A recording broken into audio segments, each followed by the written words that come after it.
Hello, welcome to Same Cast Different Day podcast. I'm Martel. And I'm Tina. Yay, we're back with another episode. So, for those of you who are celebrating Pride, happy Pride Month. Today we did have Pride Fest locally here in Milwaukee over the weekend, or over this weekend.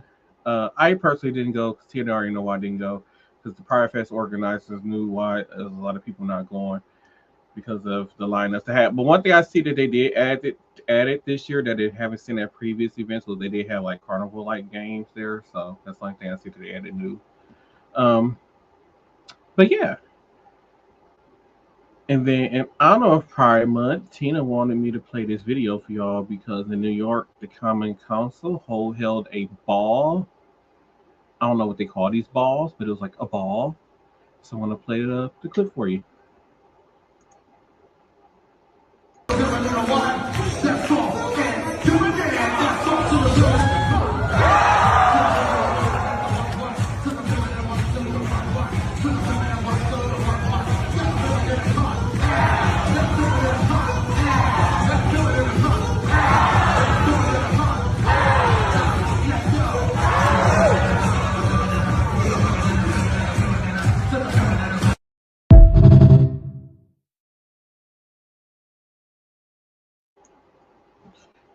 Me personally, the ballroom scene is not my thing, but there's people who enjoy that scene and it looked like they had a really good time there in New York.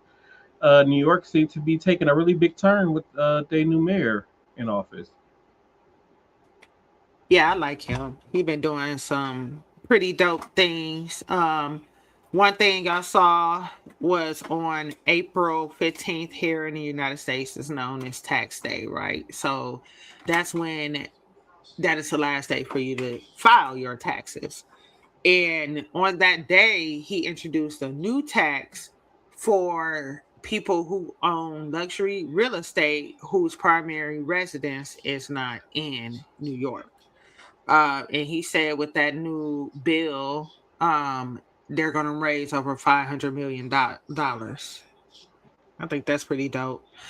And I then there think that should was, be in any state or city across the U.S. Like, if you own property there and it's not your primary residence, then yeah, you'd be paying a hefty tax on that property.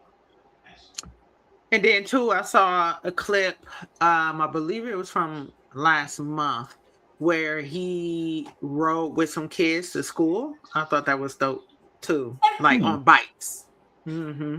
I haven't seen that. Hmm. Yeah, I thought that was pretty dope too.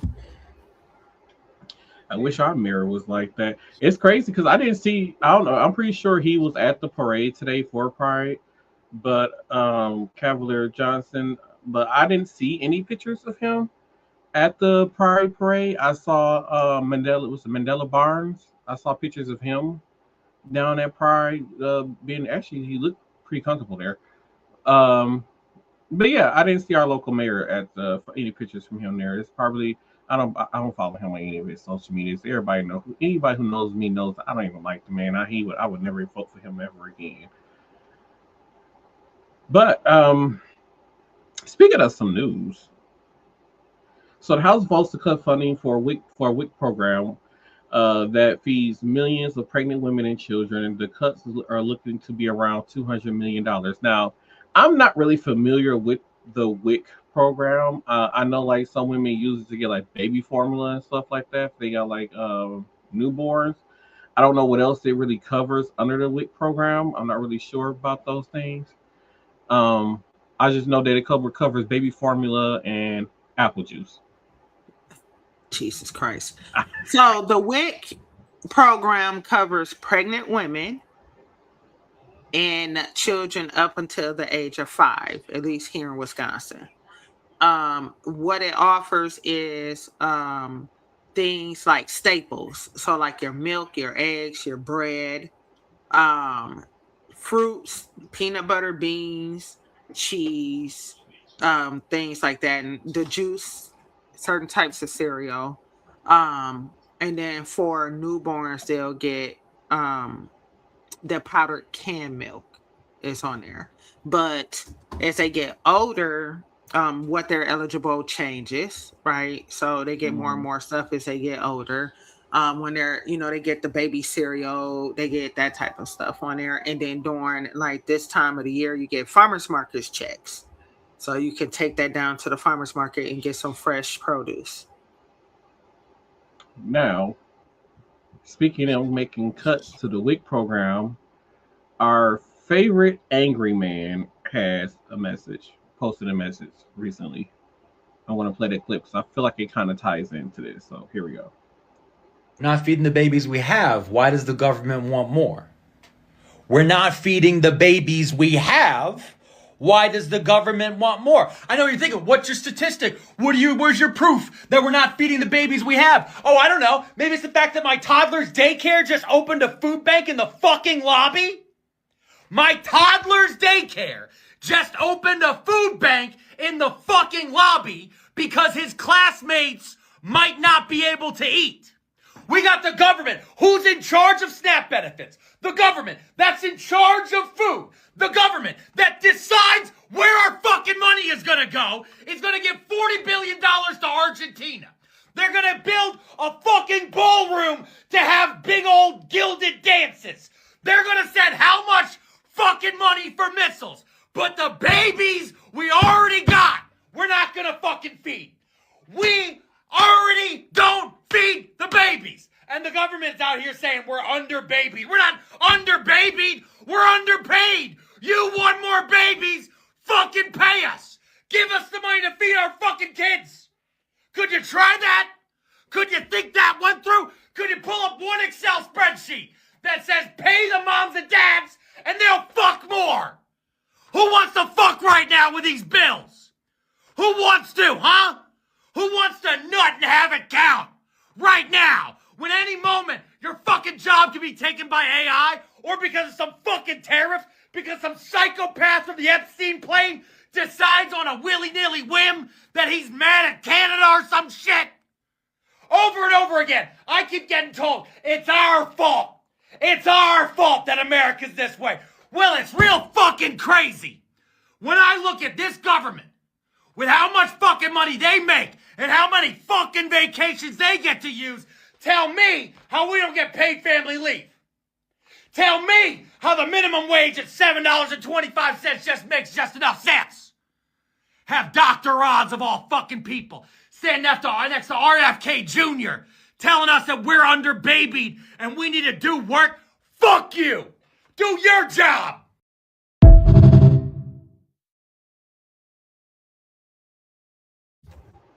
He got so red. He got a toddler?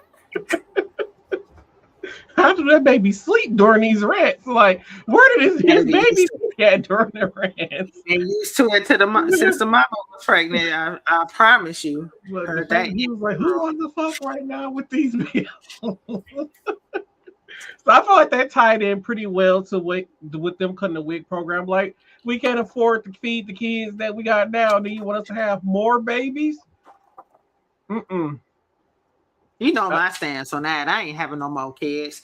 The minimum wage been $7.25 for since I was in elementary school.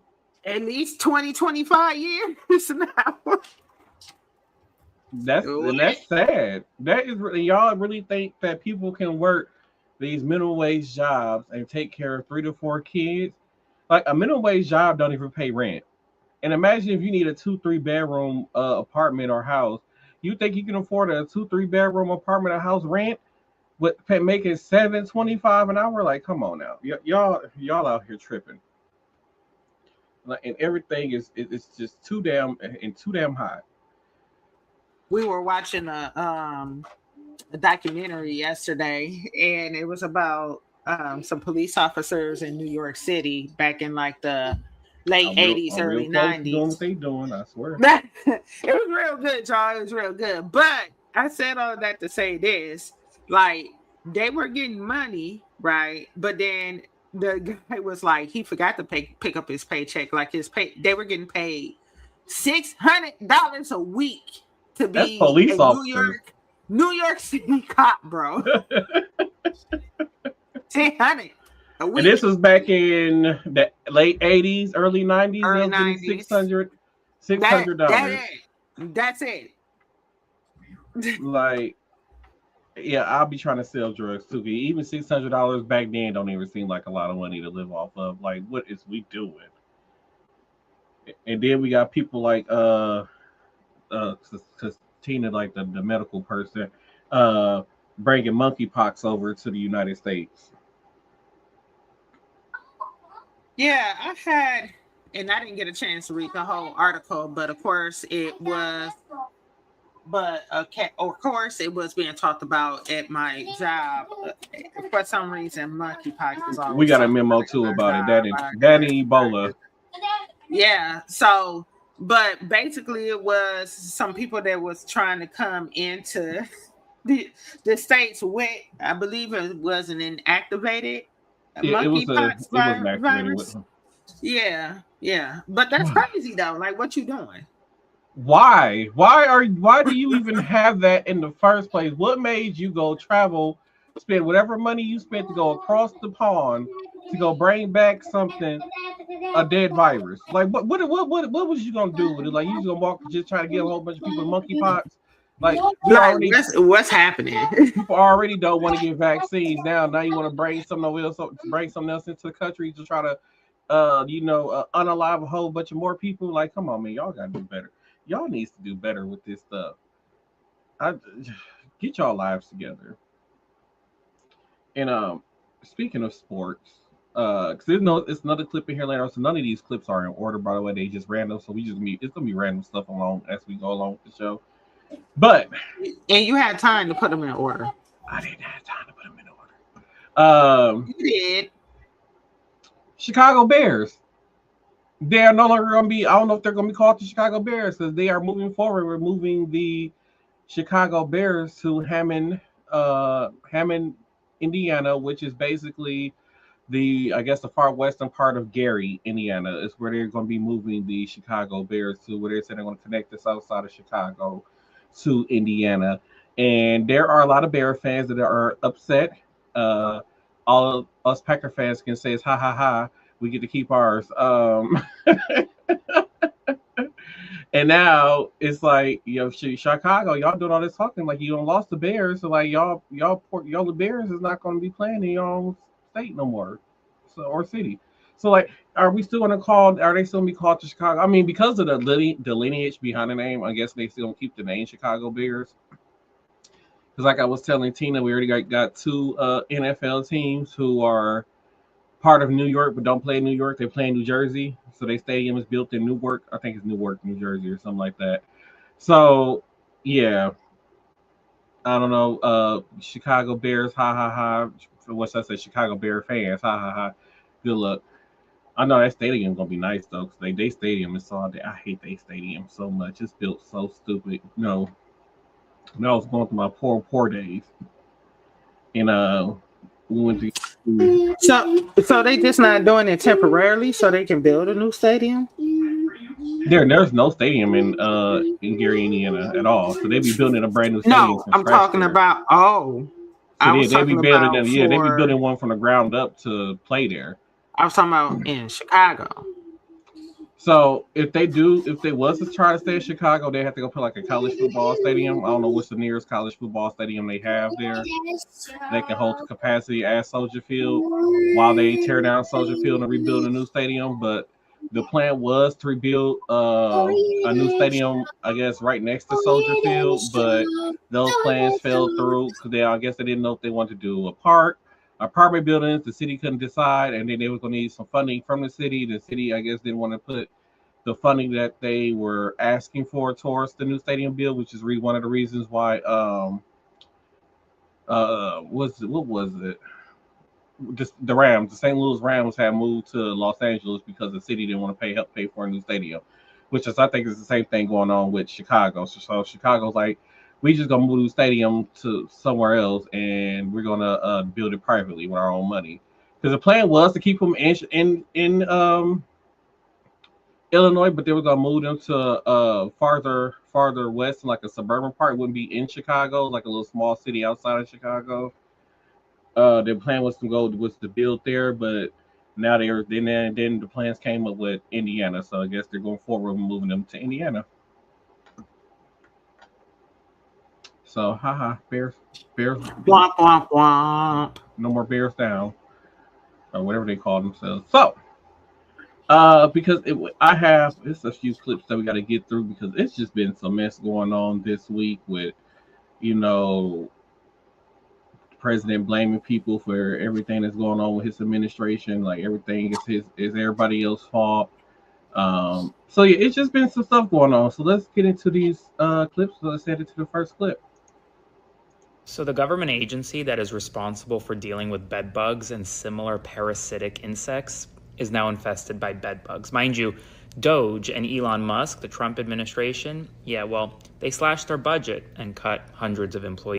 New reporting from Notice today has confirmed that the federal government's Insect Defense Agency is infected with bed bugs. It's within the Department of Agriculture, and the irony, as one USDA employee says, was not lost on anyone. So apparently employees were first notified about the situation back in May. The Department of Agriculture decided, okay, we're gonna send employees home because we don't want them dealing with bed bugs. They'll work from home, we'll fumigate the building. Well, apparently Notice is reporting that the employees came back and they were experiencing noxious fumes and resulting sickness. And on Friday, employees once again notified their leadership that, hey, bed bugs are still present in this same building that is supposed to fight bed bugs. As always, spread the word. Follow along to stay updated on all the news you need to know about. I'll have another update for you very soon.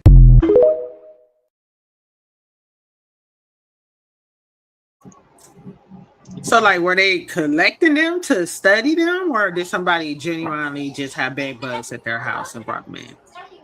I wish I knew what it was. It was just the simple fact that these two people are supposed to be able to fight bed bugs. Why are they infested with bed bugs? So it's like I think somebody probably brought them from home. And now the whole department or whatever the building is infested with them. That's what I think is what's really going on. I wonder if it was intentional. It could have been. You never know this day and age with all these craziness that be going on. You just never know. I'm talking about one of the employees if it was intentional on their part. That's what I'm saying. You and just never know. They want to work from home. That's what I'm like. You just never know. That's what I want to know too. Hopefully he posts another update. I want to know. All right, let's head into this next clip. Like I said, I have no idea what the next clip is, so let's just head into the next clip and see what shenanigans that's been going on. You have to see this. Donald Trump's Secretary of State, Marco Rubio, was just asked in front of Congress under oath why Donald Trump keeps falling asleep in meetings during the middle of the day, and he could not answer the question. He just danced around it the entire time. Just watch. And what American farmers grow and produce has a fair shot to be sold around the world. On issue after issue, that's been the case. You talk about foreign aid reforms. This is not our money. This is taxpayer money. Secretary Rubio, have you been at more than one meeting where President Trump has fallen asleep? That's false. That's false. I've never seen him fall asleep. On the contrary, the guy doesn't sleep, which is a big problem because he calls me at 2 a.m. He calls me at 5 a.m. And, you know, I like to sleep a little bit, maybe not 12 hours, but at least 6. So he works. The other day he was at the Oval Office until 12:30 p.m. 12:30 a.m. I don't know what you're talking about. Secretary Rubio, I'm going to show you in a moment a video that shows you just lied to Congress. Oh, okay. So this is a video of a cabinet meeting literally from last month where Donald Trump is sleeping while you are talking. Please show this video. Coalition of countries that line up behind the peace deal, behind the border peace, and it's still every day is a challenge, but it's been driven personally by the president. It's the reason why we're involved in this whole Ukraine-Russia conflict. That's not our war. It's not the president's war. This war started, it never would have happened if you'd been president. But this war is going on, and the president is trying to end it. You are literally talking about issues of war and peace, and Donald Trump is sleeping right next to you. No, he's not. If Donald Trump cannot stay awake at these important meetings where the cameras are rolling, imagine what he's like when the cameras are not there. So I'm going to ask you, have you been at classified meetings where Donald Trump has fallen asleep or I've never trouble been in staying any awake. meeting. I've never been at any meeting where, and the things you're showing me now, he was not falling asleep. And So- I think so it's you're outrageous lying that I'm before again. the Foreign You're Affairs lying Committee of the United States consistently House of Representatives to asking questions Congress. about sleep. You're This is lying a to joke. Congress, Secretary Rubio. So He just lied in front of Congress. I mean, we've all seen it. Donald Trump falling asleep has been caught on camera, 4K HD. It happens almost every single day, and Rubio wants to pretend that we're not seeing with our own eyes what we're seeing. I mean, what a joke. Deep down, Rubio knows he's lying. We've all seen Donald Trump fall asleep. He has too, and he's probably seen some things behind the scenes that have left him very concerned. He'll never say that, but he knows it's true.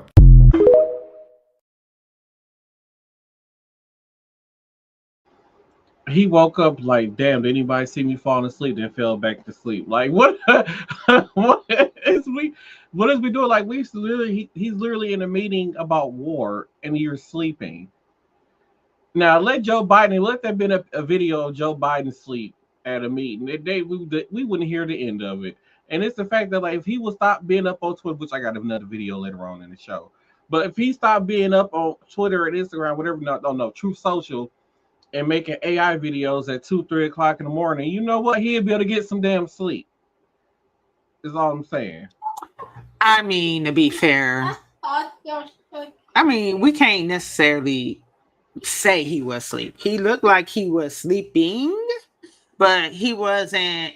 You know, when I first started hearing like he was asleep, I was expecting for somebody to be not like nodding, like, you know what I'm saying, like visibly like going into a sleep.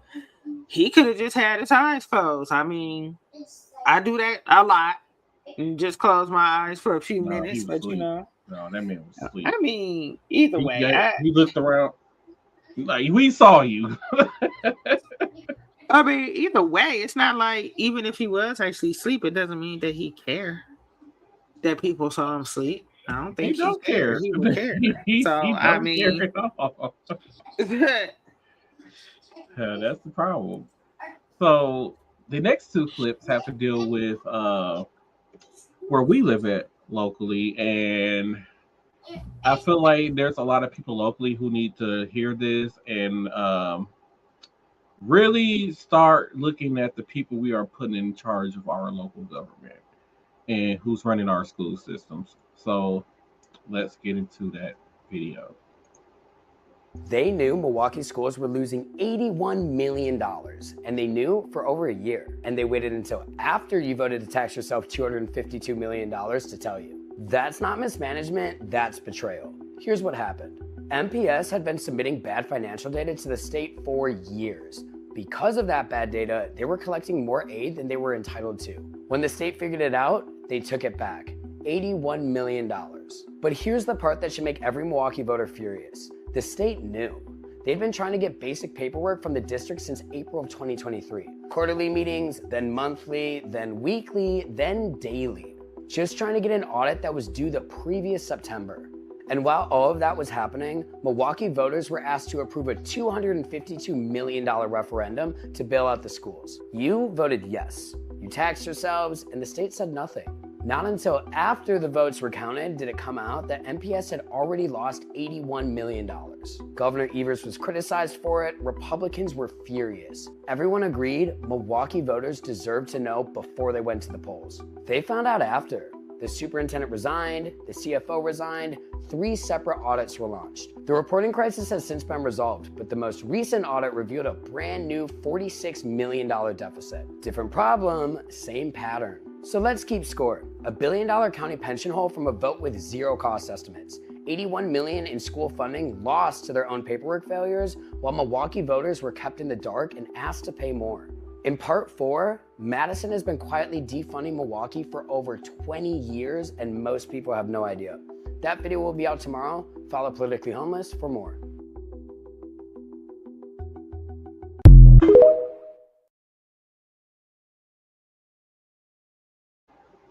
I was not happy when that got passed. I was one of the people who voted no on that referendum that they had on there.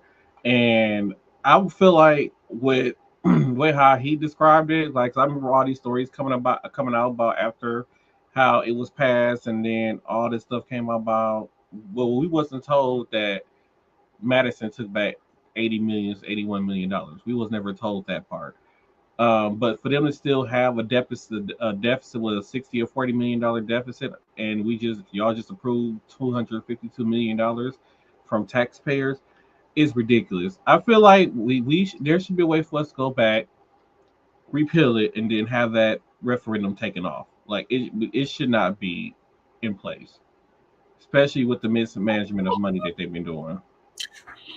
I mean, is it really gonna matter at this point? Like the schools need money either which way it goes. So I mean, it don't bother me. Yeah, I have to pay more. Yeah, I complain about it, but my children have went to these schools and they do need a lot of help. Now, what I would like to see is somebody actually gets in there and it actually uses the money for what it's for, so we can see a change happening in our public education around here, because we used to have some really good public schools, and they just started going down the toilet. And I mean, mismanagement of funds is one of the main culprits, right? Cutting corners, doctoring documents up and stuff like that, or just plain and simply just not submitting the stuff that's being requested of you. Now, for the state of Wisconsin, I don't know why it took them so long, right? Because they have been trying to get documents for 2 years. I don't understand what was going on there, but here we are. I feel like education needs to be funded some kind of way. And I mean, with the federal government got old girl is the head of the Department of Education, and then the states are doing stuff like that. It's like, So it's crazy. my whole thing is take that referendum off the taxpayers, and then that money that Madison generates, because basically majority of this state is funded off the city of Milwaukee, and the money that goes into Madison and the money that we're supposed to get back to keep our city funded, we're not getting back. So if we get some of that money back that's supposed to fund our city, and that we're supposed to get back in our what they call it the city tax return, that can go towards these schools and all these other kind of programs and stuff like that, it'll make a big difference. But let's just say like the whole thing is like at throughout this whole year, all these cities put in their money that they collected off of taxes or whatever, and just say Milwaukee, they collected $900 million in taxes that year. And then instead of Milwaukee at least getting at least $600 to $700 million of that tax money back to go into the city of Milwaukee, we might get $100 million or $50 million here and there. And there are other school districts who people are living in these called rural areas, who don't pay as much tax money as the city of Milwaukee, but their schools are getting more funding than the part of the state that has a higher population. And that's where we see this whole problem at. Like, you got these places up north, these up north cities like Dane County, Appleton, all the weird ones that's up north. Their schools and cities get way more funding than the city of Milwaukee, even though the majority of the money that they're receiving is coming from taxpayers in the city of Milwaukee. So they just send that money back. I thought the funding not have something to do with how well the students test out, like the graduation rate. Like, I think it's a few different. You know what I'm saying? Mm-hmm. So maybe that might be another reason why they're getting more funding. I don't even know if they even do those tests anymore, because I haven't heard of anybody being tested on that. Yeah, you do. They still do what was called Terranova test when I was. I don't know what it's called, but my son has to do a test every year. So a portion of it was based on that, and it was based on how many students they got and all these other kind of things. Yeah. But like I said, MPS is the biggest school district in the state, but yet that school district is receiving 90% what other cities is. Huh? Because the kids are doing terrible. The attendance is terrible. The graduation rate is terrible. Like, what are we talking about? So that's why, they're not getting.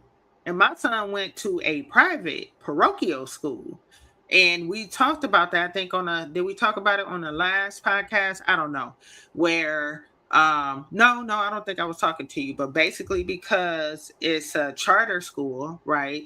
They get government dollars to allow children who cannot afford to go to that school to get an education there. Now they have to do these state exams because they get those dollars. You know, if he had went to a school where it was just private pay, they're not required to do those type of tests. So, but that's, I mean, the kids actually got to come to school. What are we paying? What are we putting money if they're not at school? I mean, yeah, because now, I mean, this is where it comes into parents is not able to parent because they're working 2-3 jobs to keep house going. And now, in some of these households where it's, more than 4 or 5 kids in a household, and the oldest kid is the one that's taking care of kids while mama is at work, and all these other kind of things that's going on. And like I said, if parents is not at home to parent anymore, and then what make you think these kids are going to go to school if the parents is not parenting these kids to go to school? Like, I know a lot of parents trust that their kids will go to school, but in some instances that's just not the case. The kids is like, well, mama ain't here, so I'm gonna go to school. Like, because like I remember, because they stopped around my sophomore year of high school, like sophomore year of high school, where if you used to get a phone call, like the parents used to get a phone call if the kid wasn't in school, like around a certain time. They still do that? Yeah, because around my senior, I was talking like I wouldn't go to school and I'll be at home. No phone call would ever come to the house. They still do it. So I don't know if it's just certain schools that do it, or I don't know how it's done. But yeah, like MPS did it with my first son, and my other son, they did it as well. Because I said towards the end of my high school career, it was like, yeah, they didn't do it. So I don't know. So it's a lot of factors that plays into why kids are not going to school, and most of the time it's just being a product of the environment that they live in, that they just choose not to participate in going to school. And then there are some who go to school, but they're just not doing anything. Like that one lady who was expecting for her child to graduate high school, and it turns out he's still in the 9th grade. I don't know how she went 4 years without knowing that. I mean, she ain't seen not one report card. So, right, that's a problem, right? Yeah, that's a problem. Yeah, on her. Yeah, on her account. Yeah, like I said, these parents. That's what I'm saying. I'm like, it's a lot of stuff that plays into it.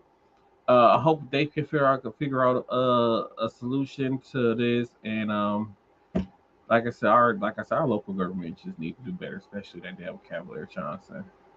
So let's get into this second Milwaukee story. So here we go. A town of 130 people in Wisconsin got a 723% increase in state funding last year. Milwaukee, with 500,000 residents, got only 10%. And Milwaukee got the smallest per capita increase of any community in the entire state. That's not an accident. Here's what's actually going on. Milwaukee cannot raise its own income tax, it cannot raise its own sales tax without state permission, and by Wisconsin law, property tax is basically the only tool Milwaukee has to fund itself. Every other major city in America has a more diverse way to raise money. Milwaukee doesn't, because Madison won't allow it. And there's a program called Shared Revenue, where the state collects taxes from across Wisconsin and sends a portion back to local governments to fund basic services. In 1975, Shared Revenue was the backbone of Milwaukee's budget. Then it got frozen for over 20 years. Milwaukee should be receiving nearly $400 million a year today. Instead, it gets $230 million. That's a $170 million annual gap. And here's how Milwaukee has been filling that gap. Your wheel tax, your garbage tax, your snow removal charge, your streetlight fee. None of that existed in the year 2000, but all of them exist now because the state won't let Milwaukee raise money any other way. And when relief finally came in 2023, researchers found a statistically significant correlation between how a community votes and how much of a funding increase it received. The reddest small towns got the biggest increases. The biggest blue cities got the smallest. Republicans said that they were correcting an old imbalance that shortchanged rural communities. Maybe, but the numbers tell a pretty clear story. A town of 130 people got 723%. 500,000 Milwaukee residents got $38 per person. This isn't just mismanagement. This isn't just a pension scandal. This isn't just bad paperwork. This is a city that has been generating wealth for this state for over 100 years. In part 5, can Milwaukee actually be fixed? After everything in this series, you deserve a real answer. And most people have no idea. This is Politically Homeless. Follow for more.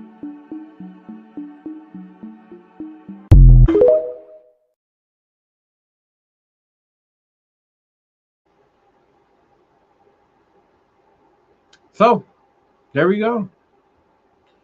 We create wealth for the whole entire state, and the rest of the state profit off our wealth while we get absolutely nothing. Well, like he said, 230 million. I was like, I didn't know that we produced that much in tax revenue in 1 year, to be honest. I had no clue. And the fact that he said, we supposed to give back 200, we were supposed to give it close to $500 million. We get back 230 million. So a city of, 700 people got way more funding than the city of 500,000, $38 per resident. Like, that is crazy. And the fact that I always thought that we had a garbage tax and the snow plowing tax thing, and I know the street light tax thing is new. I didn't know that the rest of them didn't exist in the year 2000. Like, I just thought that was just a thing that just always happened and just been a thing. I thought the only thing I knew we had to pay for extra garbage cans and stuff like that. But like I said, all the other charges that comes on it's not funded through your property tax, but your water bill. I had no idea none of those things existed. And next week I'm gonna go check his page, and see if he posted the solution on how Milwaukee can fix it. I don't know how the city can fix that problem. Because considering all the wasteful spending that it's been doing, especially with that damn streetcar. That streetcar is the most wasteful thing that this city has done. And then on top of that, we don't even have the money to fund it to keep it going. And if we get rid of it, we got to pay back the federal government what they spent on building it. I found out when I went down to my son's college, like their students actually use it quite a bit because it's free. For now. like it can take them to the train station and they can go to Chicago, you know? Yeah, it moves around the downtown area. Mm-hmm. It goes basically from I'm trying to think of where, somewhere near Water Street, somewhere I think, or Holton Avenue. I can't forget. It's because the names change once you get downtown. But it basically take you from like a certain portion of downtown down to the lakefront. The track's supposed to end at the lakefront. But yeah, but it don't go to the busy part of lakefront. It only goes to the part that's near the Milwaukee Art Museum. But like I said, I feel like it was a waste of money. Like for the college students who get to ride it for free, it's a benefit towards them. But for everybody else, they just look like eyesore. Because most of the time, where I've actually seen that streetcar, I've never seen it like full. Like it's most of the time I've seen it, it's empty. I never even rode the thing before. I've never ridden it. I know, what was that last year? Like during Summerfest, it was being used. When I went, it was Summerfest, and when we had the Republican National Convention, it was being used. It was being used. Most of the time, I'm not a downtown driver, and when I'm down there, it's usually later at night. So I would see a few people here and there, but I mean, public transportation overall has decreased because the buses don't be packed no more. That's because the buses are not affordable no more. I'm just saying, like public transportation, like back when I was high school, coming fresh out of high school, everybody got on the bus. It wouldn't, you know. So, but I mean, and I feel like the reason why you don't see a lot of people on the buses no more, because as the years went by, they have cut a lot of the bus routes. So the buses don't really go to, like, if you had a job that was like really far out, these would be like bus routes that they get you there and you walk the rest of the way there, or you transfer to like a line that's part of whatever the county city bus is out there. But now they don't have it no more. It's like they cut so many of the routes, it's ridiculous. because of like I said, mishandling of funds with the Milwaukee transit system too, which is crazy. But let's head into this next story because it's quite a few stuff to still get through. So here we go. In the past 24 hours, America has faced 3 mass shootings, including at a high school graduation. You may not hear about them because mass shootings have become so normalized in American society, but I refuse to normalize them, so let's run through them. A mass shooting at the end of a high school graduation ceremony in San Francisco, California, has killed 1, injured 3 others. This occurred in the parking lot of Fairfield High School. In Birmingham, Alabama this morning, 2 people are dead, 5 others injured after a mass shooting erupted in the Sandusky neighborhood. At least 7 adults are now currently suffering from gunshot wounds as a result of this mass shooting. In Chicago, 2 are dead, 5 are injured after a mass shooting on the Chicago South Side. 7 total have been shot, and that's just in the past 24 hours. Several dead, over a dozen injured, in a country where mass shootings have become far too normal. Don't let it. Spread the word. Follow along for more.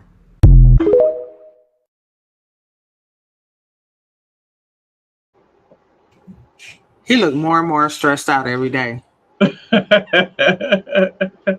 It's the news getting to him.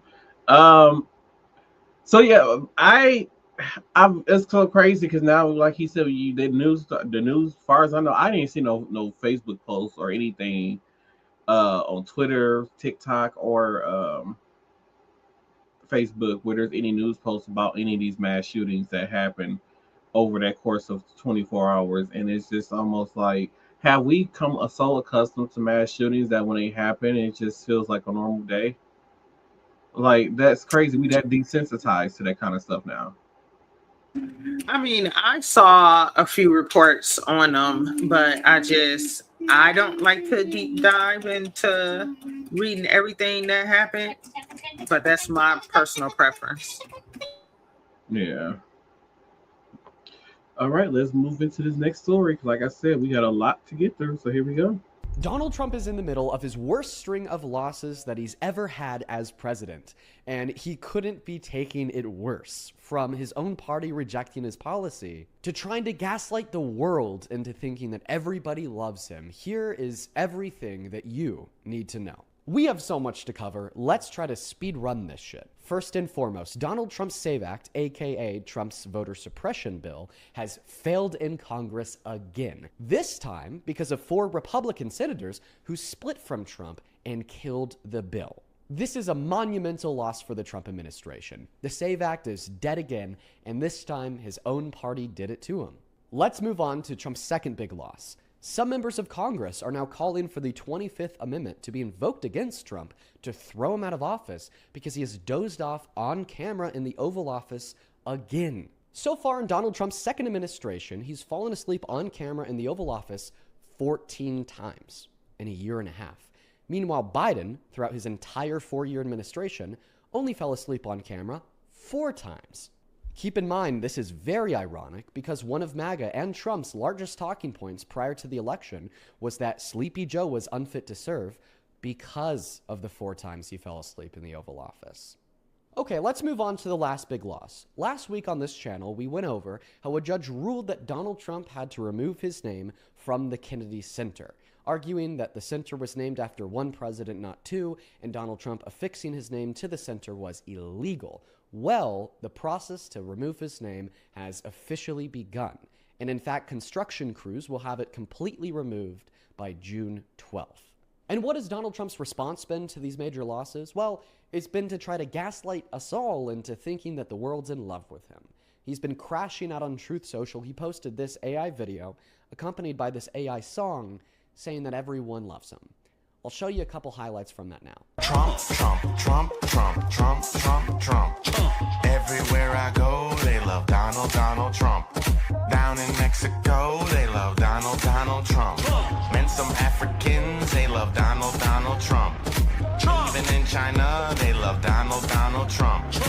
That's all for now. Trump's losing his mind. I'll keep you updated as we learn more.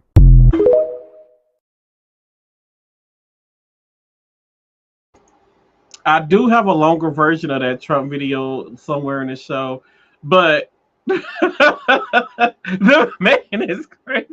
This is what I'm saying. This is why he's falling asleep in the Oval Office, because he's up in the middle of the night making these damn AI videos. You cannot take this man serious. What is going on? Okay. Oh, Jesus. Because it's more shenanigans. I just feel like it's only going to get worse. That's the show going on. Oh, my God. The way how he was in that chair asleep, like, that's how I definitely be asleep. Like, oh, I am. All right, let's head into this next one. Here we go. Trump gets into this whole thing of the Democrats, D-U-M, because a lot of people didn't know that dumb has a silent B there, which means Trump didn't know that. And Trump goes, now they're saying my deal is like the Obama deal, but it is very much not like the Obama deal. Obama. Right, take a listen. Iran nuclear deal penned by Barack Hussein Obama.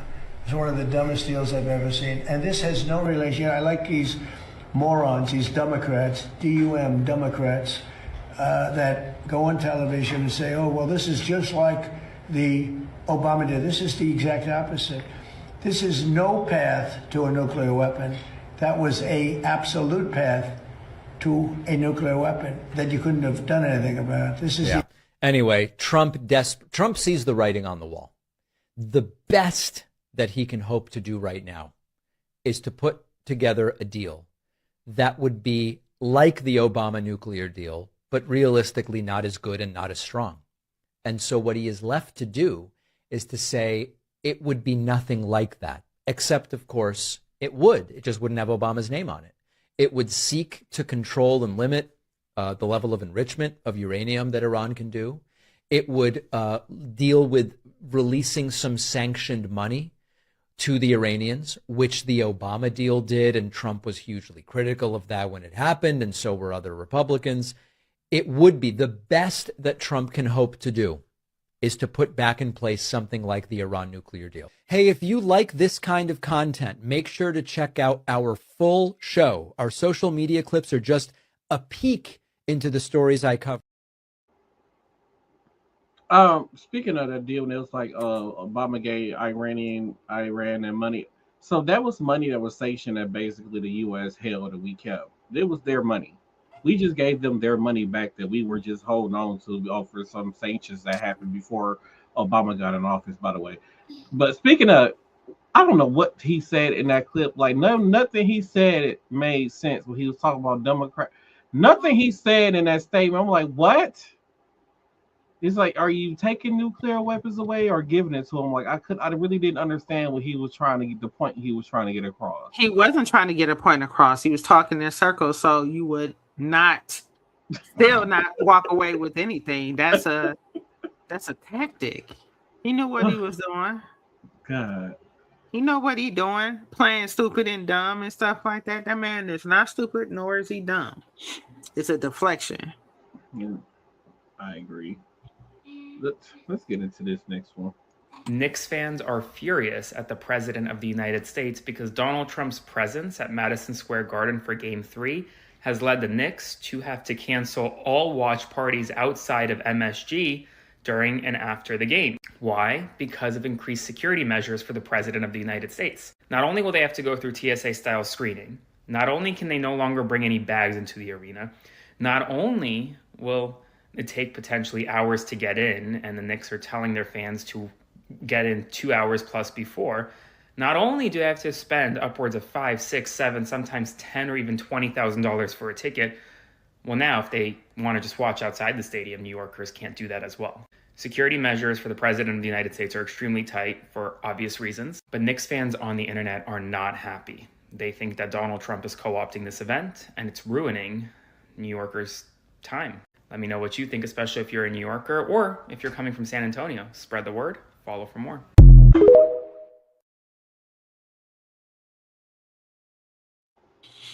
If he would have did that when Milwaukee was in playoffs, so y'all see, everybody saw how we had that Deer District packed to the rim.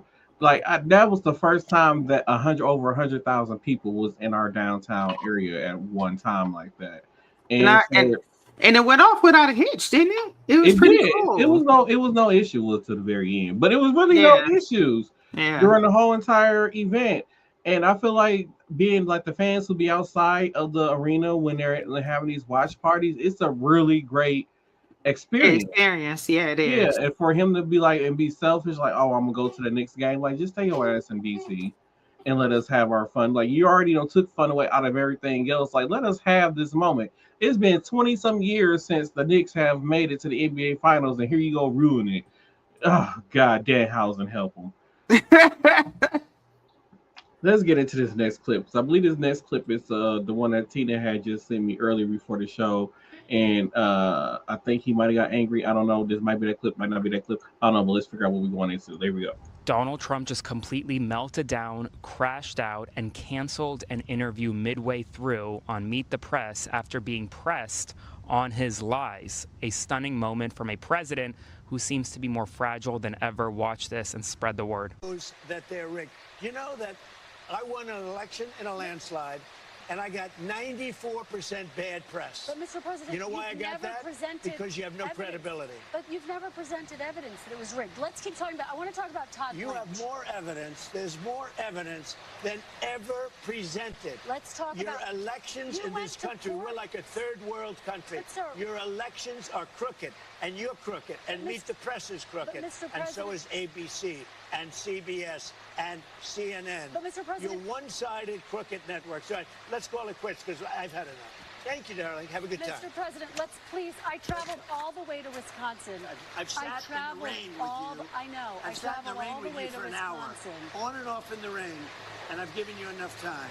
You ought to straighten out your press because you know what? Mr. A country can never be great with a dishonest Listen, press. we traveled all the way to Wisconsin for this interview.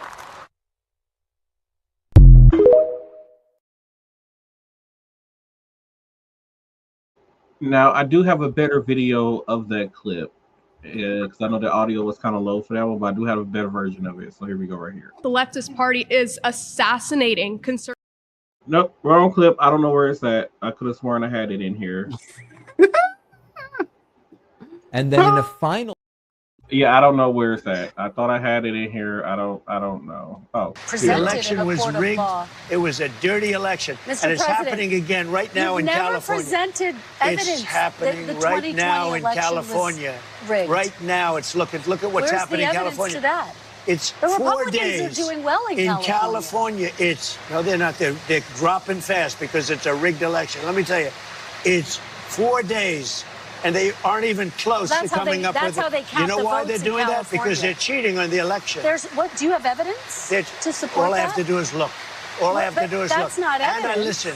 And I listen to people. And let's see what happens. But, sir, that's not evidence. Do you think it's appropriate? That's how they count the votes in California. Do you think it's appropriate that they have an election and 5 days later they're nowhere close to picking a winner? State and local officials acknowledge they are slow. They're urging. No, they're crooked. They're urging the votes to be counted quickly. That's how they vote in California. They're crooked, just like you're crooked. Your press is crooked, and Meet the Press is crooked. To be fair, I'm not crooked, but let's really. Let's well, continue. You play right into their hands. Let's continue. You're either crooked or you're stupid.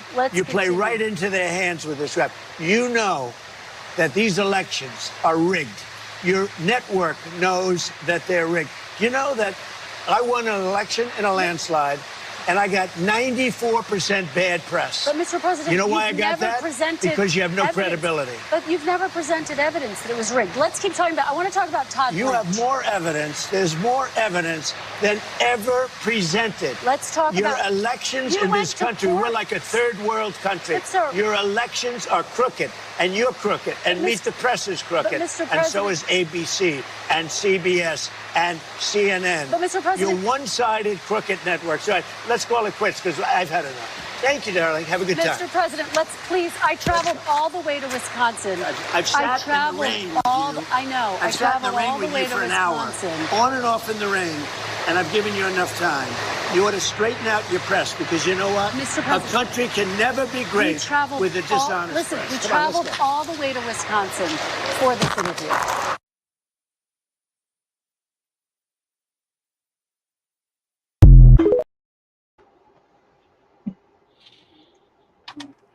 He was very upset.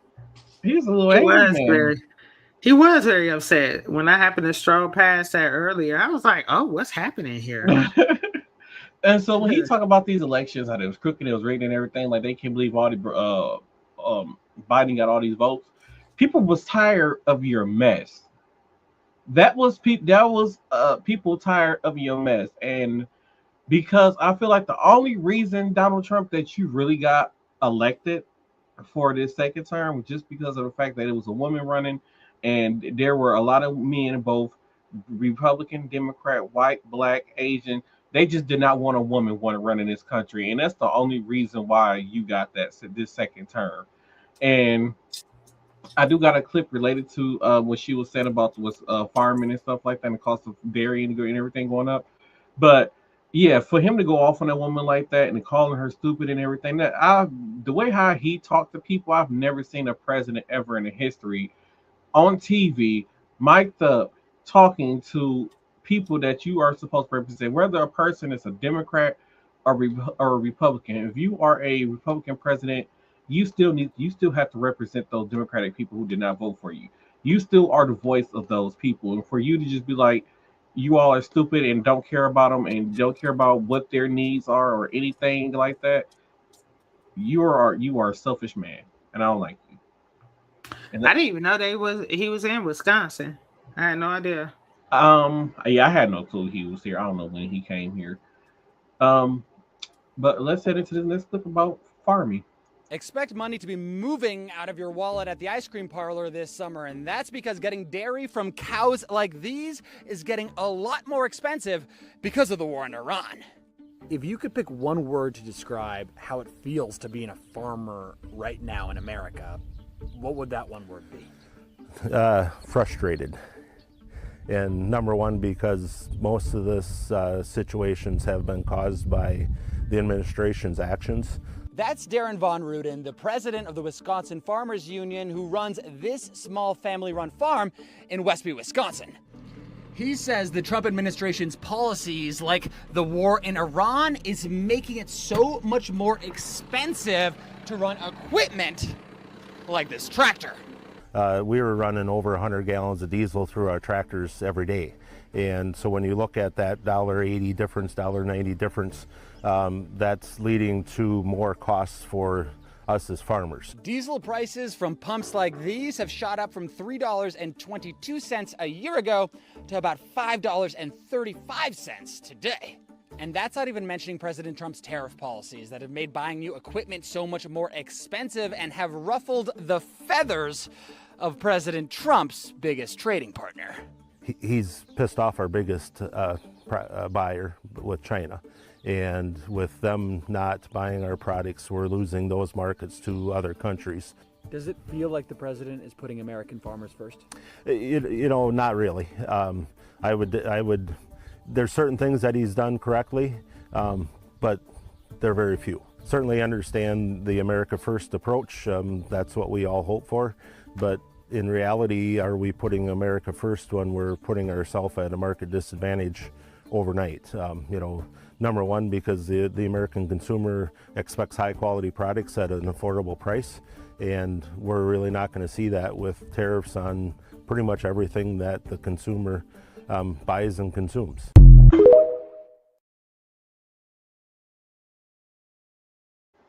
Only thing I have to say about that was you voted for him. You voted for this. You voted for him to put you in this situation because the majority of farmers in the state of Wisconsin voted for Donald Trump, and this is the result of your vote. I'm still tripping about him saying, but when he said something move, and I was like, that was so corny. And then when he got out the tractor, that was real corny too. Sorry. Oh my God. But I listened to the message though. All right. Well, let's head into the next clip. Here we go. The leftist party is assassinating conservatives. You define what you mean by leftist party, because I think that conservatives are very good at individual responsibility. And when you're placing the blame on an entire party because one 22-year-old dude killed somebody, which is obviously tragic, then what do you mean by leftist party? Yeah, so we have Kamala Harris calling Trump supporters fascist, Biden calling Trump supporters fascist. When you have these big leaders calling individuals fascist, and then that is getting tagged on to conservatives as a whole. Can I ask you, is your position that people in power should not be calling the opposition party fascists or Gestapo or Hitler? Absolutely. Donald Trump called Kamala Harris and Joe Biden a fascist a dozen times throughout the campaign trail. He called them Gestapo, and only one politician has called Donald Trump Hitler, and it's J.D. Vance, his vice president. When you are attaching the term fascist, you're talking about Nazis. You're talking about specifically Nazis. And when they say oppression... Not just Nazis. I'm saying specifically for what I'm saying. The suppression of the opposition, when they're calling Trump Hitler, they're calling conservatives... Who's they? J.D. Vance? I'm sorry, leftist. When the leftist... Which leftist politician? Can you name one? I think you're moving the goalpost here. Wait, no. Can you name one leftist politician who has called Trump Hitler? It's every single... It's like... So you shouldn't be throwing this out when no leftist politicians have actually called Trump Hitler. And you're throwing out the term fascism. Is saying that an election was stolen when it wasn't fascism? Wait, do you think the 2020 election was stolen?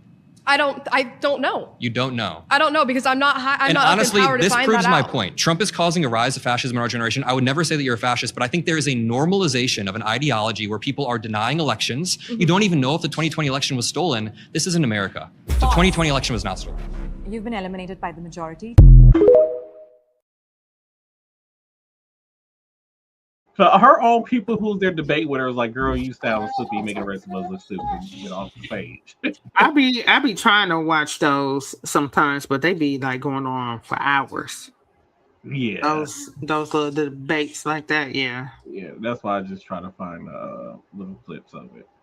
But yeah, let's head into some more shenanigans. Donald Trump woke up and posted this AI video of himself this morning on social media, and I'm truly just at a loss for words. You have to see it. Trump. Everywhere I go, they love Donald Trump. Down in Mexico, they love Donald Trump. Flew to Italy, they love Donald Trump. In the Middle East, they love Donald Trump. And some Africans, they love Donald Trump. Even in China, they love Donald Trump. And these Indians, they love Donald Trump. Trump. Everywhere I go, they love Donald Trump. Trump. Everywhere I go, they love Donald Trump. And I gotta say, I love Donald. It's D-Day, by the way, today. And instead of addressing that was the first thing that Donald Trump posted this morning, that AI slop video. How anybody can look at that and say, yeah, I support that, that's perfectly normal to me, is insane. I just miss when we had presidents like Joe Biden and Barack Obama, when we didn't have to think about this stuff. They were just normal people doing their job.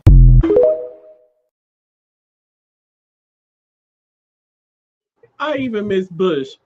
Not on D-Day. Woo, child.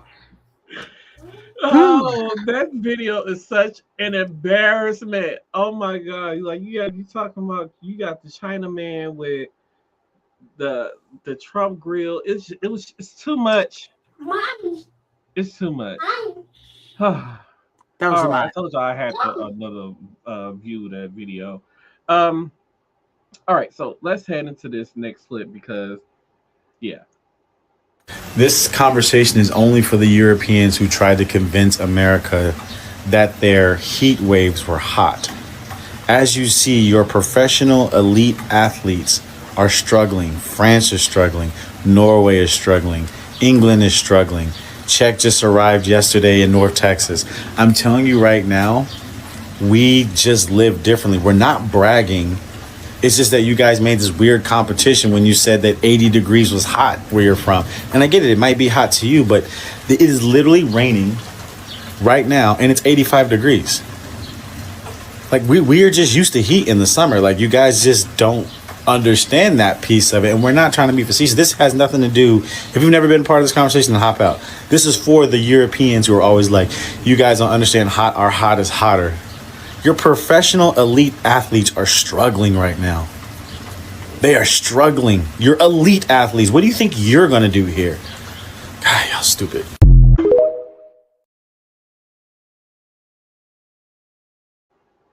So even in the books that I listen to, the audio books that I listen to, even though they're based, they're like fictional books. A lot of those characters, when they come from overseas and they come to America, that's one of the first things that the characters complain about is the American heat. There has been a lot of I follow some people and I come across videos on TikTok of people who have moved from England or visiting from England, and they come over here to America during the summer, and then they don't realize how massive America is, one, and then two, they didn't realize how hot it get here in America. Like, they don't understand, like, 30 degrees Celsius is like 100 degrees to them, like 100 degrees Fahrenheit it's us. It's like they said, they're not used to our kind of heat, so they come over here and they be like, "Oh, England is hot. It's hot. You guys are not as hot as us." And they come over here and be like, "Yeah, we're sorry. You're hotter than hell over here in America." And the fact that your professional sports team can't handle the weather, which means they're not going to do well in this World Cup series. It don't look like they're going to do well at all. All right, so let's head into this next clip because I don't know what it is. So here we go. And then in a final bizarre moment during which Trump was able to stay awake, he says that, what happened to Joe Biden during that infamous June 27th, 2024 debate could have happened to Trump. And all of a sudden, I think that something's going on here. As the focus has increasingly grown with regard to concerns about Donald Trump's health, Trump seems to kind of defend Joe Biden's acuity and goes, when I had him in the Oval Office, he seemed completely and totally fine. Something happened during the debate and maybe the debate alone. I think this is Trump realizing, I got to tread lightly here because I'm not doing so well as far as cognitive goes. Joe Biden is out promoting a new book this week. When you met with Joe Biden, President Joe Biden, right here in the Oval Office on November the 13th of 2024, could you detect any cognitive decline in President Biden at that time? No, not really. He was the same guy I've been watching for a long time. I mean, you could go back 40 years. I watched him 40 years ago, 30 years ago. He's never the sharpest guy. You do know that, right? It wasn't like he was sharp as a tack. But, no, it was the same guy. They actually invited me here before the election, which was strange. We went here before, but then I met also, as you know, we did the ritual. And, I mean, he was fine as far as I was concerned. I don't know. This is fascinating because that's a 2024 meeting. Trump is now saying, think of it. Trump is saying that in 2024, after Trump spent 5 years talking about Joe Biden's decline and lack of cognitive acuity, Trump goes, we met in November of 24 and he was fine. What? And then in the year and a half since, he's continued to go after Biden but he was fine in November of 24. Wow. Something happened to him during the debate. It could have been me. I thought I had a very good debate. Nobody ever says that. They say that Biden did badly. What about me? Did I do well? There's everything's about Trump. Reason he did badly. So the question is, did he do badly because he choked or because he didn't have it? But he didn't have a good, I would say this, he did not have a good night. Donald Trump is now acknowledging that after he spent years attacking Biden's cognitive acuity, and before he continued spending years attacking Biden's cognitive acuity, he met with Biden, and Biden was completely fine in the Oval Office. Think about that.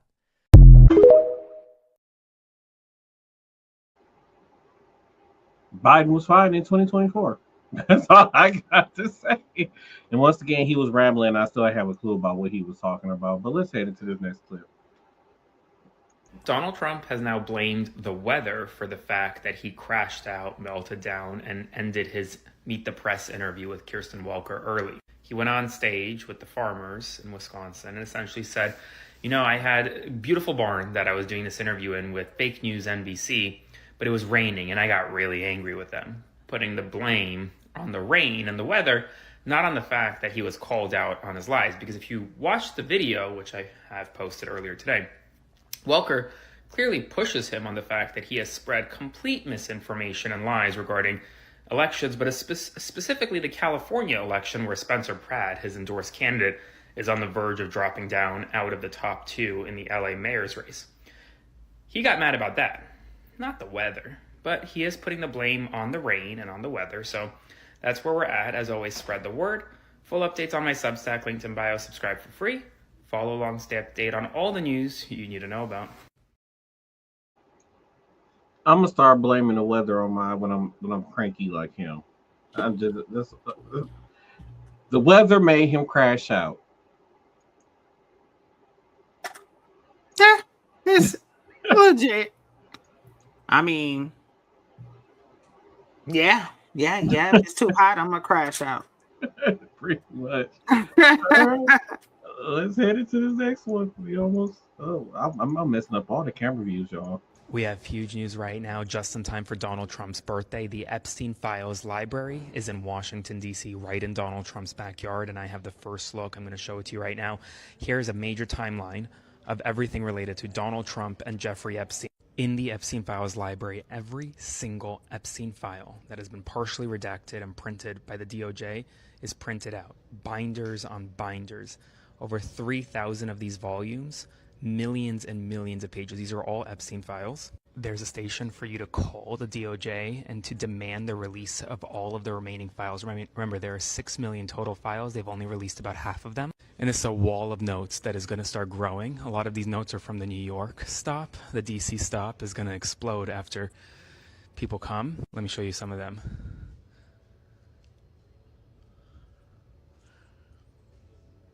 If you're in Washington, D.C., this will be officially open on June 9th, in 2 days, and will be open just in time and on Donald Trump's birthday, June 14th. What better birthday present to give the president than to come here, call his DOJ, and demand the release of the files? Somebody was super petty when they did that. Somebody was petty. Like, let's open up the Epstein library right around his birthday. Let's be petty about it. I kind of want to go see it, to be honest. I want to see the new Obama Center or whatever that is that's about to open. From what I've seen, it's really nice, and it has a really good view of Chicago, and it looks like it has a very nice outside, like park garden type area. It looks really nice. The building I'm not really a fan of. I'm like, it kind of looks like a prison. But yeah, I like the fact that they do have a room in there that look like where they got it set up like the Oval Office, like when he was in office, exactly how it looks, how he was in office. He even said it looks exactly how it looked when he was in office. So yeah. When I say when all the hype is like die down about it, and I will go visit it. But right now, I'm not. The people was like wait hours and hours for tickets to get to that library. But let's head into this next one. The Trump administration is now blaming Joe Biden for the fact that we have New World flesh-eating screwworm in Texas for the first time since 1966. The U.S. Department of Agriculture placed the blame not on the fact that DOJ cut critical monitoring programs to prevent the outbreak we're seeing in Texas, but placed the blame on the Biden illegal immigration crisis, as they called it, saying that because of Biden's open door policies on the southern border, the New World screwworm was able to essentially come in. The New World screwworm is a flesh-eating screwworm that could impact livestock here in the United States. There is an outbreak, a disaster declaration has been declared, but it didn't come in until 18 months after Joe Biden left office. And farmers, ranchers in Texas Republicans have been sounding the alarm for months, saying that this screwworm is making its way through Mexico, making its way to Texas, and saying that the Trump administration didn't do enough to stop it. But today, the Trump administration isn't placing the blame on funding cuts, but rather it's placing the blame on Biden. Spread the word, follow for more.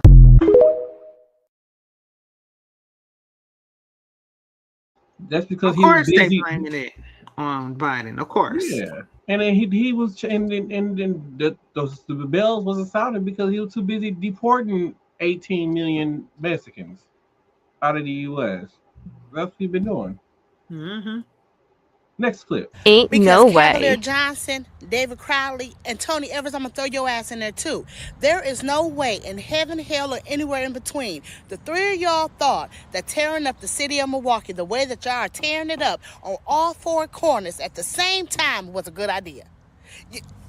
You come because if y'all don't want us on the south side, just say that. If you don't want us to enjoy the summer in the year 2026, just say that. Because I'll be damned, that's what it's giving. It's giving, you know what, you just go to work, you go home, and occasionally you go to your place of worship. Because how this city is towed up, you cannot possibly want us to enjoy life. You can't And when I mean construction is everywhere, have y'all been to the lakefront? There is construction by the fucking lake. Y'all do realize that Pride starts this week, Polish Fest is the following weekend, and then it's every other festival after that. Where at the lakefront? It's already no place to park, but with the construction, there really isn't nowhere to park. Like, I don't think y'all thought this through. And then not to mention with all the construction on the expressways and this, that, and the other, y'all do know that State Fair's in 2 weeks, right? I mean, in 2 months, right? State Fair's in 2 months in West Dallas. It's construction out there.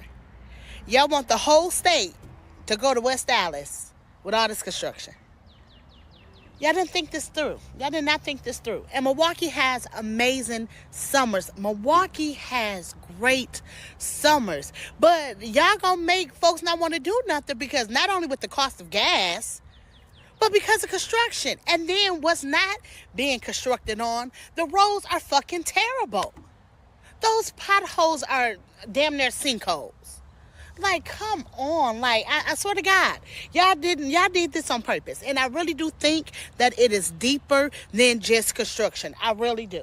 I really do. I feel as though that y'all trying to isolate us away from each other. Like, it is something deeper and bigger than just, oh, we need to demolish the roads and the bridges, this, that, and the other. Nope. It's bigger than that. It's deeper than that. And y'all can get y'all asses. Y'all can have Cavalier, Ninja Turtle looking ass go on the news and talk all he want. He full of shit and lies. I hate I even voted for him. Like, no, y'all are ridiculous. This is ridiculous. I have never experienced anything like this, and I've been here all my life. I have never seen all ways to one side of the city tow up, demolished, messed up. Never, ever. And, oh my God, it is outright terrible. It is horrible. And here's the gag. I don't drive. I do Uber or Lyft, the bus, or I'm in the ride or in the car with somebody. And I get motion sickness by just being in the car. It's ridiculous. And then y'all put roundabout. Y'all putting roundabouts. Lisbon, is that Lisbon over there off the Capitol? All them damn roundabout. Whose idea was this? They need to be fired immediately. Immediately fired. This was not a good idea. This was not a thought out plan. This was not a brainstormed event. It wasn't. Y'all just threw some shit together. It's like, you know what? That'll work. And that's what we got. Because it is such an inconvenience. And then on Walnut, because I got all them goddamn bumper thingies in the middle of the street, the first responders can't respond to nobody. I was in traffic when the first responder was trying to get through. They couldn't get through. So who are y'all really helping and protecting when y'all came up with this shit? This is just, oh God. This is horrible. It is horrible. It should never take an hour to get to where you're going now. But with all this traffic, all this construction and traffic, it's terrible. It's terrible.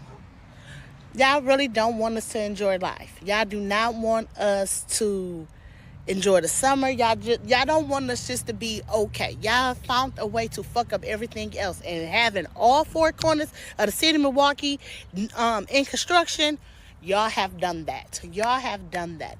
Everybody talk about how bad the traffic is. It's not just one or two people. It's everybody has been talking about how bad the traffic is. So it has to be terrible. And the sinkholes that y'all call potholes, okay. So I agree with her 100% on what she was saying. Because currently, to this day, the 16th Street bridge is still out. The 27th Street bridge has been out since earlier this year. The traffic on I-94 is terrible.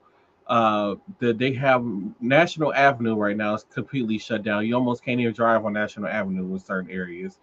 It's terrible. And then today, as I was coming from Sam's Club today,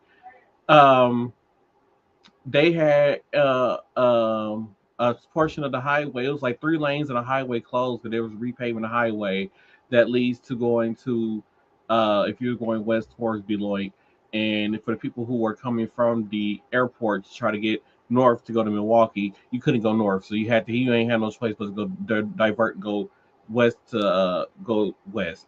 It's terrible. It's terrible. And like I said, and that was one of the things when she had brought it up that I had thought about, because there was a video, there was like a Waymo that was in the way. The fire department trying to get to a fire, and the fire department couldn't get to the fire because there was a Waymo car blocking the road.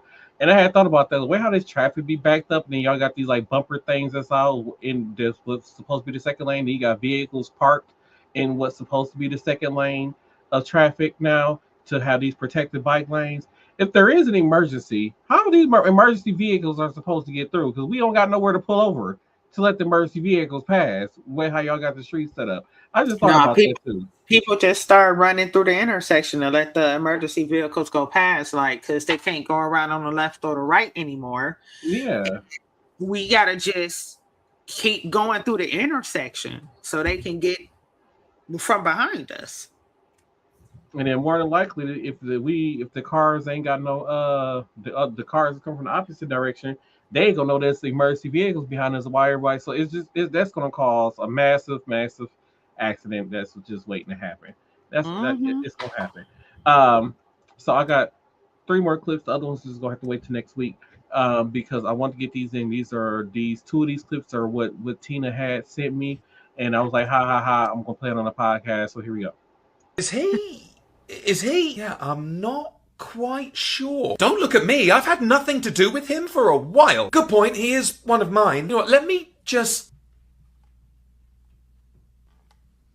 Yeah, this time he really might be. All right, bring him down. What was that? I think he's using flatulence as proof of life, like an alarm. Is this meeting still going on? I was just blinking. No, he's still alive. So, see you tomorrow? Yeah, see you tomorrow.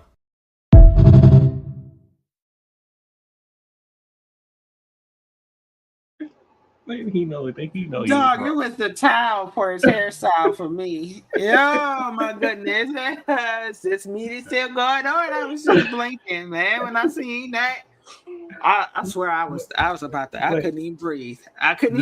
This man has another one. He has another one. Yes. Okay, diseases, quick update. New World Screwworm here. Hello, and what are you? I'm a parasitic fly whose eggs hatch inside wounds and literally eat living flesh from the inside out. Good. And because the US cut the program that kept me at bay, now I'm in Texas. I do like it when the humans do us a favour. And they've officially declared a disaster because there's 2 cases of me in cows 6 miles apart. Oh, only 2 cases. I eat living flesh. I'm going to be a problem, but only in livestock. No, I can spread to humans if I go untreated. And knowing them, you will be. Speaking of spreading to humans, bird flu. It's been a while. H5N1 just got into a human from a cat. How'd you get in a cat? From cow's milk. And how'd you get in a cow? From a bird. Bird, cow, cat, human. Got it. How is this happening? The US fired bird flu response staff. Again, great for us. Ebola! Still funny to me. My Congo outbreak has over 1,000 suspected cases and almost 100 deaths. Good numbers. And there's no cure for this strain. Brilliant. And I even started spreading a month before the humans detected me. How'd you get away with that? The US cut funding to... US cut funding. We can guess the rest. Kalshi says there's a 23% chance Ebola will make it to the US this year. I'm working on it. A 22% chance it'll be in Canada. It's right next door. And a 46% chance it'll be in India. So technically I'm an underdog. Lyme disease here. Talk to me. Ticks carrying a rare, more severe form of me have been found in New York. Finally, some success for the New York ticks. There's now over 2,000 cases of me in America already this year. But you were eliminated in the year 2000. Yeah, until a lot of Americans stopped getting vaccinated. Is there anything spreading where America isn't just helping us out? There's record cases of gonorrhea and syphilis across Europe. Well, it's nice to see some humans are still getting certain things the old-fashioned way. Fucking, you didn't have to say that bit.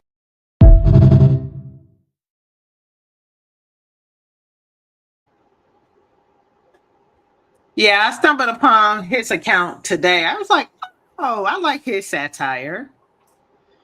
Let me go ahead and follow him. Not Yes. We cut all the funding and stuff. Chlamydia, gonorrhea, Lyme disease. I was like, I forgot Lyme disease even existed. It's just shit. It's just getting real. It's getting bad. So this last clip is something where this is somebody who really enjoys their job, and I was like, ha ha ha, this would be really funny to see somebody do this in person to some children. So here we go.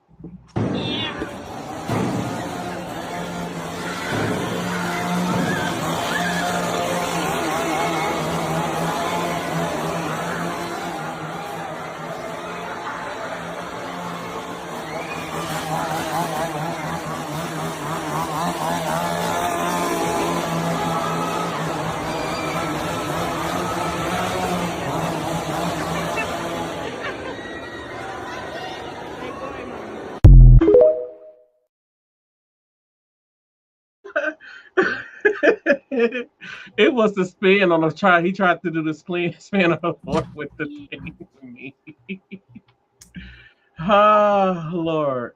Okay, with that said, because we at this point in the show and it's late as hell, and I gotta go get my ass big, so I gotta be up at 4 in the morning. So let's head into the final thoughts. Here we go.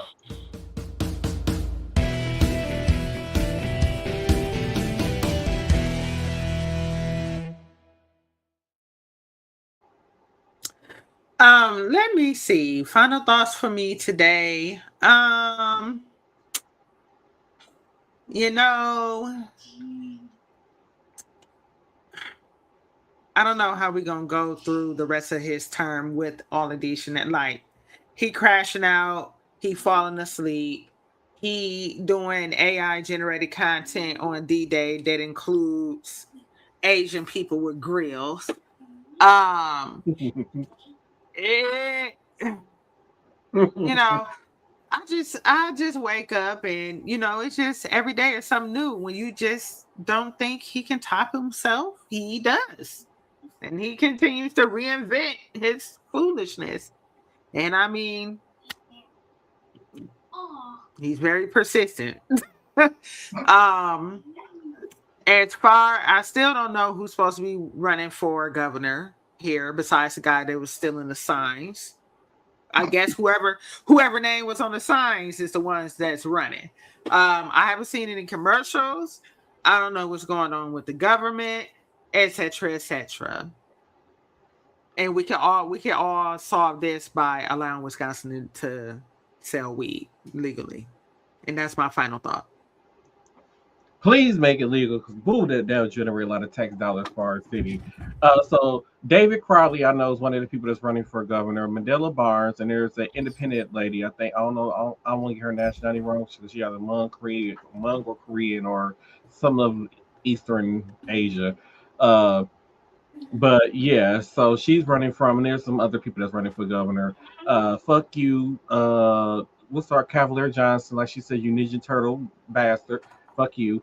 Because like I said, these streets is horrible. These ain't even, like she said, they ain't even potholes, but these are ditches. There are ditches all in these streets. The traffic is horrible. The construction is horrible. We got a president who will cut funding to basically sound like to the CDC, and got all these diseases and stuff running rapid in the United States that's going to spread throughout the world. The next thing, boom, we got a whole nother COVID thing going on with a bunch of diseases that we can't get rid of. The fact that people got chicken pox now, like I had the chicken pox, but the fact that people, and I heard, like, after, like she said, this, it was eradicated in 2000, and then people stopped getting vaccines, so now you got Robert F. Kennedy, who don't know nothing about science. All these people he got work for him know nothing about science, and here telling people not to get vaccines and stuff. Just stop. It's crazy. Stop it. And that's my final thought. Get your shit together. And that's my final thought. And with all that being said, don't forget to follow us on our social media accounts, which is Same Cast Different Day on Facebook, Same Cast the FNT Day on TikTok. But if you search Same Cast Different Day podcast on all social media platforms, we will pop up. And then let us know what y'all think about what some other stuff we can add on to the show that you want us to talk about. There's been lots of comments on the videos we've been posting on on Facebook and Instagram. I haven't checked the TikTok account, but Facebook and Instagram. And I'll say shout out to everybody because in the last 28 days, we have hit over 54,000 views on Facebook. So thank y'all to everybody who's been supporting and following us. Thank you so much. And with that being said, we'll see you all on the next episode of Same Cast, Different Day podcast. Bye.